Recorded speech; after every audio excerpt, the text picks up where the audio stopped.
ibadah ini, di tengah-tengah ruangan ini, hanya satu nama yang kami puji, hanya satu nama yang kami tinggikan, hanya satu nama yang kami agungkan, nama atas di atas segala nama, itulah Yesus Kristus, Tuhan yang kami sembah, yang kami puji di dalam pribadi, lepas pribadi kami ya Bapa.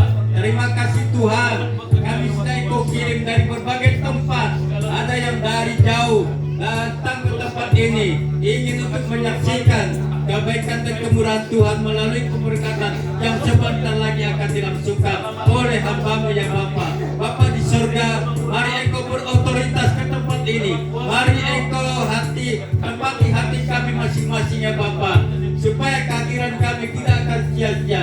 Kehadiran kami di sini disatukan hanya untuk memuji, memuliakan, membesarkan nama Tuhan Yesus Kristus. Karena Yesus yang patut kami puji, kami sembah. Karena Yesus Allah kami yang hidup, Allah yang berkuasa, tidak terkecuali Bapa. Apabila kuasa yang akan mengganggu hati pikiran kami, yang akan mencabut hati pikiran kami untuk dialihkan kepada kuasa-kuasa yang tidak berkenan, tentu kami di sini yang hadir di sini, kami sepakat, kami sehati hanya mengundang kuasa Tuhan.